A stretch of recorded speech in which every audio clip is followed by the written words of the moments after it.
Telespettatori di Antenna 3, buonasera, ben ritrovati con 20:10, l'approfondimento quotidiano dei nostri telegiornali con le notizie, i temi del giorno e della settimana. Questa sera torneremo a parlare di politica, a parlare in particolare del referendum per l'autonomia del Veneto. Qui con me in studio, quindi per approfondire questo tema, Riccardo Barbisan, consigliere regionale della Lega Nord. Buonasera, grazie per essere qui con noi. Ed Antonio Bressa, segretario del Partito Democratico di Padova. Buonasera e grazie anche a lei per essere intervenuto. Dunque questa è stata la settimana decisiva per il referendum per l'autonomia del Veneto. È stata annunciata una data, quella del 22 ottobre, nella quale i veneti saranno chiamati alle urne per pronunciarsi proprio su questo quesito. Vediamo quindi subito il servizio che abbiamo realizzato, la nostra redazione di Venezia, lunedì a Palazzo Balbi, quando il governatore Zaia ha appunto fatto l'annuncio della consultazione referendaria. Vediamo.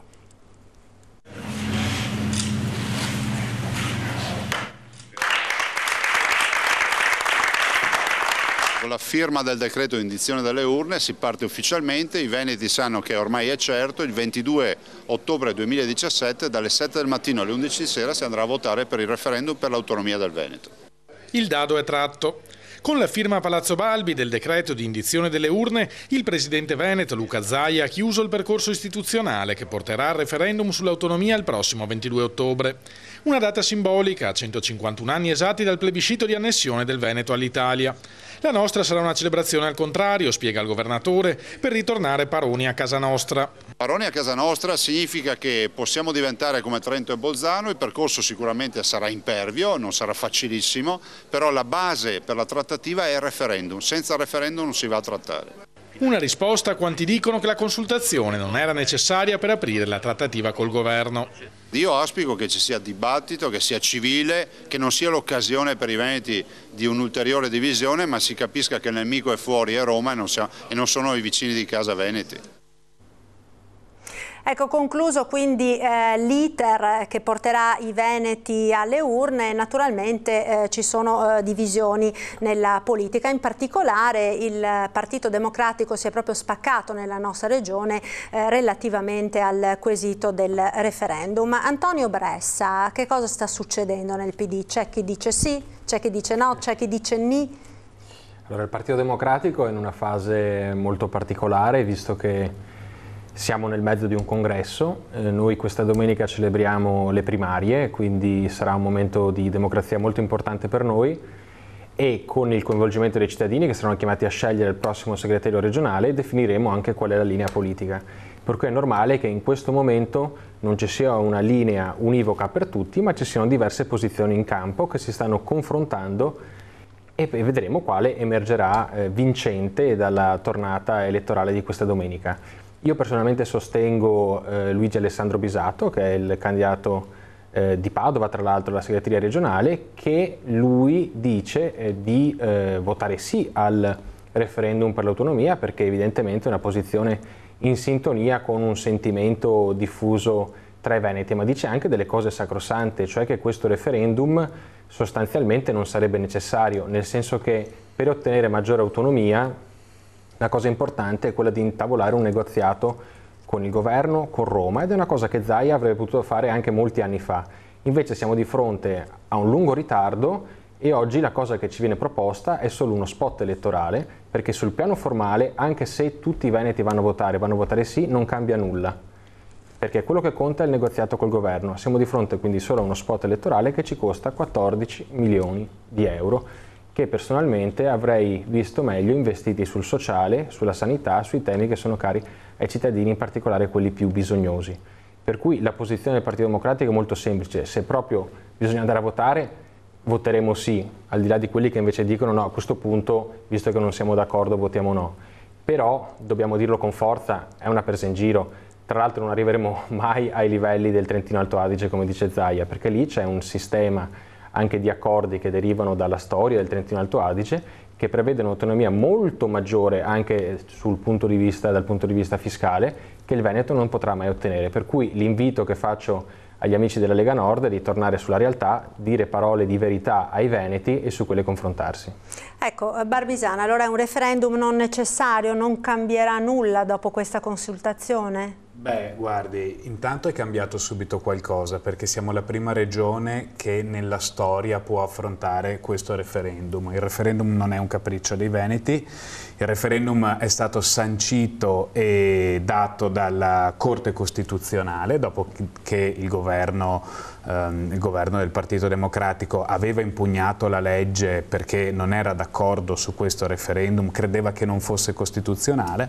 Per fortuna i giudici della Suprema Corte ci hanno dato ragione e quindi andiamo a celebrare questo referendum che non è un capriccio dei veneti ma è dato appunto da una sentenza della Corte Costituzionale. È la prima volta nella storia. Ed è importante perché se guardiamo la storia sappiamo che molte regioni hanno chiesto prima d'ora di aprire un negoziato con i governi di centrodestra e di centrosinistra che si sono succeduti e mai nulla è successo. Cioè, da quando c'è la riforma della Costituzione dal 2001 al 2017, in 16 anni nessuna regione a statuto ordinario ha mai avuto una competenza in più, sia che governasse la sinistra sia che governasse la destra. Questo referendum può essere il grimaldello, la chiave, la leva per dire al governo e fare chiaro e presente al governo di turno, qualunque esso sarà, che la volontà politica di quel territorio è ben evidente. Quindi noi vogliamo che ci sia un grande afflusso alle urne, che vadano tutti i veneti, che vadano a votare sì, che vadano a votare no. Io personalmente ovviamente andrò a votare sì, credendo che è un referendum veramente molto utile. Poi fare sensazionalismo sul costo del referendum su 14 milioni di euro, quando il bilancio della Regione Veneto è di circa 10 miliardi di euro, è facile per cercare di così movimentare l'opinione pubblica. In realtà i soldi spesi per la democrazia non sono mai buttati via e in Italia diciamo che una certa necessità di andare a elezioni e di sentire i cittadini che si esprimono c'è. Mi permetto solo di ricordare che è un referendum consultivo e quindi si vuole sentire cosa dice il popolo, però era un referendum consultivo anche la Brexit. Anche la Brexit era un referendum consultivo e poi gli atti conseguenti importanti sono stati quelli del governo e quelli del Parlamento, così come sarà in Italia. Certo che, come altrove hanno tenuto conto di ciò che gli elettori hanno deciso, altrettanto dovrà fare il governo, qualunque esso sia. Ecco, sicuramente è indubbio che qualunque governo ci sarà dovrà tenere conto di quella che è stata la volontà espressa dagli elettori. Bressa, ma secondo lei in concreto poi che cosa sarà possibile ottenere per il Veneto? Perché se dovessimo arrivare al livello di Trentino Alto Adige, non dimentichiamo che non vota solo il Veneto ma vota anche la regione Lombardia, sarebbe il default dello Stato se queste regioni trattenessero risorse come stanno trattenendo le province autonome di Trento e Bolzano.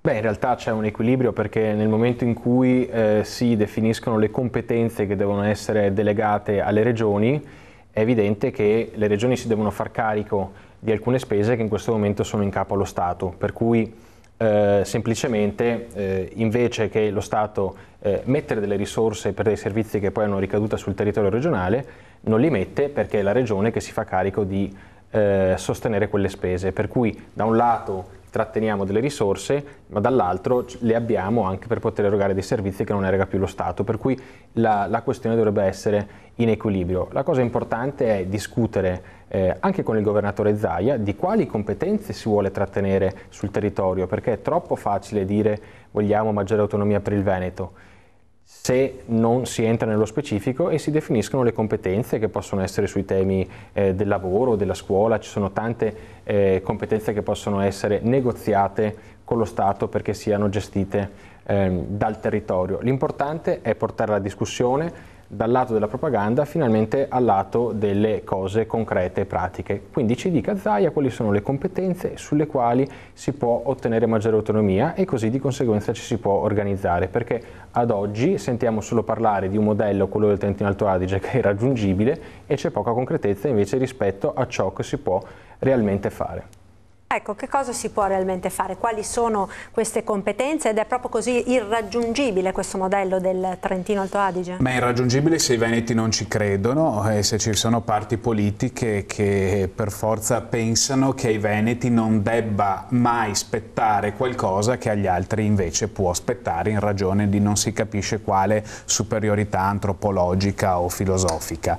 E quali sono le materie sulle quali si può andare a trattare? Sono scritte nell'articolo 116 e 117 della Costituzione. Ricordo che una Costituzione approvata dal PDS dell'epoca, insomma da un governo di centrosinistra, che scrisse in un elenco chiaro e preciso, prendetevi la Costituzione, articolo 116 e 117, quali sono le materie sulle quali le regioni possono godere di maggiori autonomia, di maggiore forme di autonomia.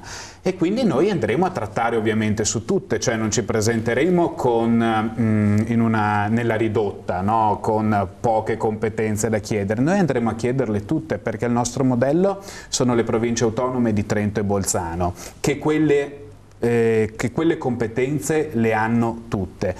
E poi vedremo il governo cosa ci darà, ma non c'è nulla da inventarsi, le competenze sono scritte nero su bianco. Ecco, c'è chi dice, Barbisan, che il quesito, diciamo, che verrà posto agli elettori del Veneto, perché quello della Lombardia è leggermente diverso, forse sì, neanche tanto leggermente, ha una risposta scontata alla fine, no?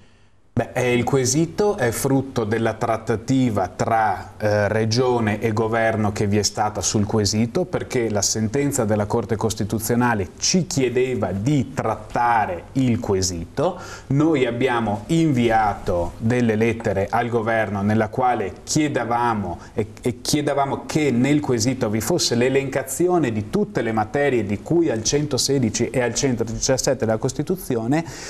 Io ho notizia di non aver mai avuto risposta da parte del governo e quindi la domanda rimane quella generica di poter avere maggiori forme di autonomia, che poi andremo a disciplinare, a trattare con il governo dal giorno dopo, secondo quello che è già scritto in Costituzione, 116 e 117, non ci possiamo inventare niente. Bressa, è un quesito scontato, come chiedere al bambino se vuole le caramelle? Sì, è per questo che diciamo che se siamo chiamati a votare è ovvio che votiamo sì, perché è nel sentimento dei veneti quello di chiedere maggiore autonomia sul territorio, ed è per questo che diciamo che forse quel quesito sarebbe stato meglio se fosse stato, come dire, più dettagliato, quindi anche descrivendo quali tipi di competenze si vogliono trasferire sul territorio, perché finché bisogna spendere 14 milioni, torno sul punto, per chiedere ai veneti la cosa scontata, cioè siete per maggiore autonomia, forse bastava un sondaggio, nel senso che avrebbe dato un responso come dire, in linea con quello che sarà il referendum, senza, come dire, investire tutte queste risorse che, lo ripeto ancora una volta, servono probabilmente più per la campagna politica elettorale del governatore Zaia che ai veneti, perché se c'è qualcosa che interessa ai veneti è ottenerle quelle forme di autonomia, e per far questo c'è solo un solco da seguire, che è quello del dettato costituzionale, gli articoli 116 e 117 che venivano ricordati poc'anzi. È su questo che c'è un divario rispetto alla politica della Lega Nord. Chiediamo concretezza, non chiediamo, come dire, il plebiscito elettorale solo per una forma di propaganda. Dopodiché, perché insisto sul tema di definire quali sono le competenze? Perché c'è anche da dire che non su tutto è bene che ci sia maggiore autonomia a livello locale, su alcune cose sì.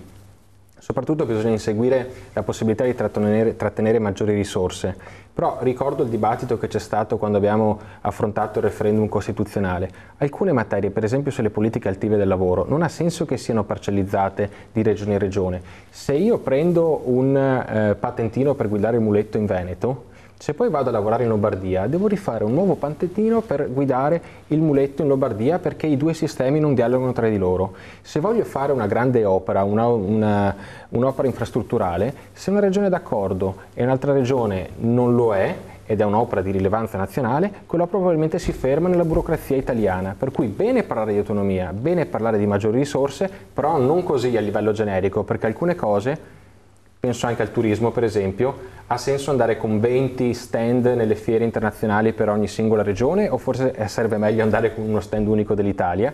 Forse su questo bisognerebbe parlare nel concreto invece che restare solo su vuoi un po' più di autonomia? È certo che ti dico di sì, ma bisogna entrare nel merito. Ecco, Barbizan sta scalpitando, vedo, lasciamo la linea alla regia per un minuto di pubblicità, subito dopo ripartiremo proprio da questo. Ci sono quindi alcune materie sulle quali è meglio che non ci sia l'autonomia regionale. A tra poco, restate con noi.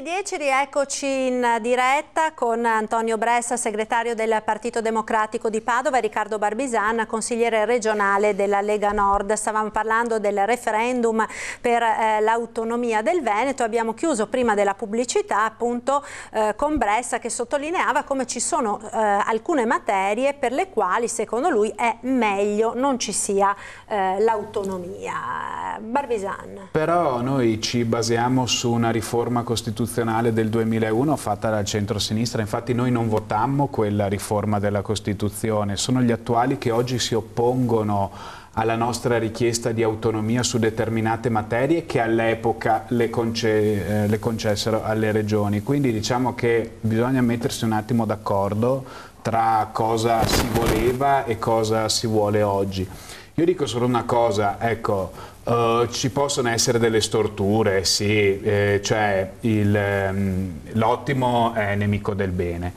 Però per esempio sul turismo, noi come Veneto, come imprenditori veneti, lavoratori veneti e solo dopo politica veneta, abbiamo creato un modello che funziona, che può parlare al mondo, che ambisce a parlare al mondo, perché a Venezia, che è un brand più conosciuto di quello italiano in tutto il mondo, e andarci a mescolare in una campagna comunicativa pensata a Roma per anche i nostri territori, visto i livelli che abbiamo raggiunto, ci sembrerebbe un depotenziare il nostro sistema turistico. Quindi su questo non sono d'accordo. È ovvio che ci possono essere piccoli accorgimenti che si possono anche, ci sono delle deleghe che si possono ripensare, ma ecco, per esempio il turismo no, io su questo sono fortemente in disaccordo con quello che diceva Bressa prima. E l'altra cosa, non politicizziamo questo referendum, nel senso che il desiderio di farlo, il desiderio di celebrarlo, di andare a votare e va ben oltre il consenso della Lega Nord. Mi pare che in Consiglio regionale sia solo il Partito Democratico ad avere dei dubbi, ma diciamo rispetto a quando i veneti si sono espressi nel 2015, solo una piccola parte che si riconosce negli elettori di Alessandra Moretti oggi ha dei dubbi e una frazione di quelli all'interno andrà a votare no. Diciamo che il consenso è ampio, unanime, trasversale tra i partiti politici. Questo io lo voglio dire perché non è il referendum di uno, dell'altro, di quest'altro. Io accolgo con grande favore il fatto che ci siano persone del Partito Democratico, come il mio interlocutore di oggi, che dice: io ho delle perplessità, vado a votare sì. E posso dire che accolgo anche con discreto favore il fatto che ci sia chi fa dei comitati per il no, perché quello che sarebbe deleterio è una bassa affluenza, non che ci siano dei veneti che dicano di no, perché la democrazia è bella perché uno va e vota sì, uno va e vota no.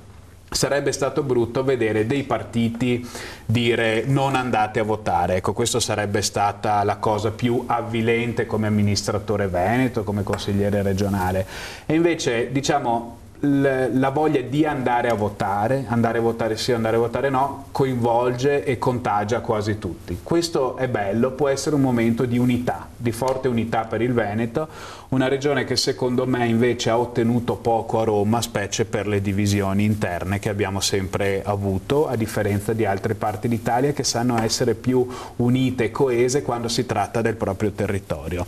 E quindi io spero che sia un momento di grande unità. Dopo, il giorno dopo, continuiamo a fare le nostre battaglie, però su questo che è il sentire comune dei veneti andiamo insieme. Ecco, in molti infatti dicono, molte forze politiche, questo è il referendum dei veneti al di là di quelli che sono i singoli schieramenti. Bressa.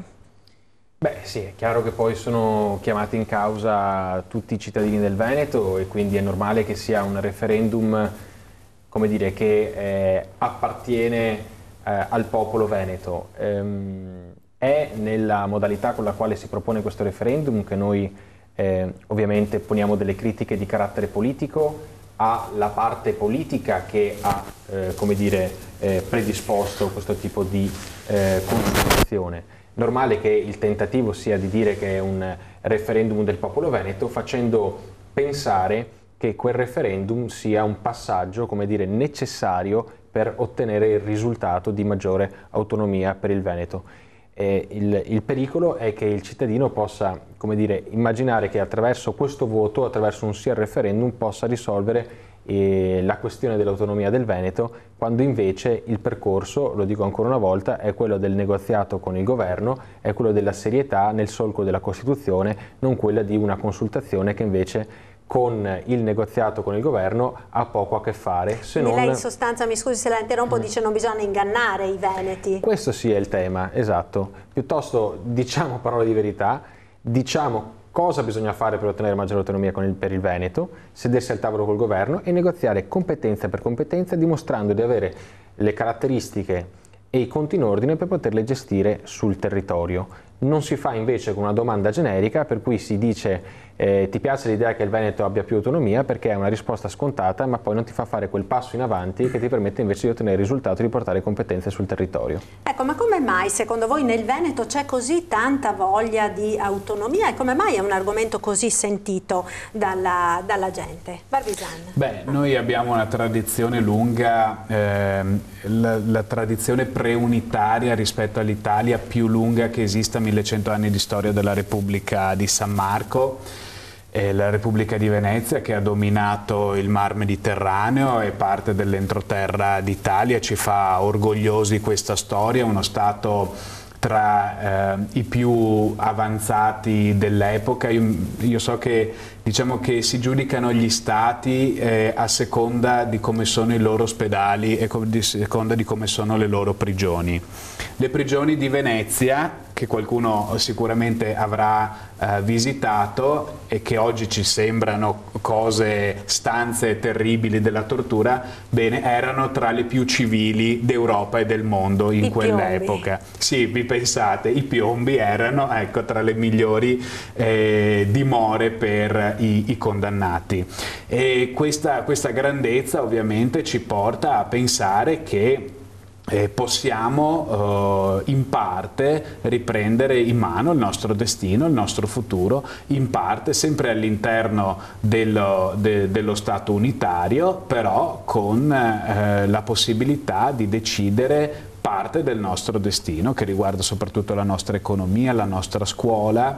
Poi si parla anche di un altro tema importante, secondo me, nella trattativa Stato-Regione, che è la giustizia di pace. Ecco, è un tema molto importante anche questo, la formazione. E tutti questi settori danno la possibilità a una regione di riprendere in mano il proprio destino e riniziare a correre. Se il Veneto rinizia a correre è un bene per tutta l'Italia. Ecco, perché secondo lei, Bressa, c'è così tanta voglia di autonomia nel Veneto? Ma io penso che ci sia una tradizione storica che veniva anche ricordata adesso, che riguarda i veneti, però se noi chiediamo ai veneti se vogliono, come dire, essere indipendenti rispetto al paese Italia, scopriremo che in realtà l'indipendenza la vogliono una minoranza dei veneti, nel senso che la gran parte probabilmente sono disponibili ad avere maggiore autonomia, ma si sentono veneti, ma al tempo stesso in primis si sentono italiani, ed è normale, io credo anche giusto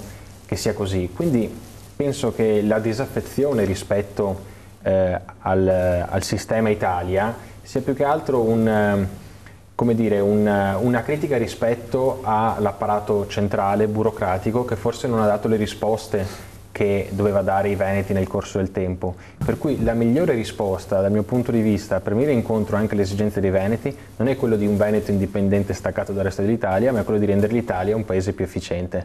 Su questo io credo sia stato fatto molto, anche se molto c'è ancora da fare e credo che sia onesto riconoscerlo. Spero che nel prossimo governo ci sia una presenza di veneti più importante rispetto a quella attuale, perché abbiamo la cultura, le caratteristiche per spingere anche a Roma, come dire, le necessità che ha il nostro territorio, e che sono quelle di minore burocrazia, minore tasse, uno Stato che sia però al tempo stesso solidale, e credo che i veneti abbiano questo, come dire, nel proprio DNA e potrebbero dare una grossa mano per tutto il paese. Ecco, questo è un altro problema. No, solo un'altra cosa, e su questo saremo d'accordo. C'è questa grande voglia di autonomia anche perché noi confiniamo con 2 regioni certo. autonome, e tanti veneti ogni giorno varcano il confine e si rendono conto della diversità, cioè 5 province su 7 confinano con regioni a statuto autonomo, a statuto speciale, e anche questo secondo me contribuisce a far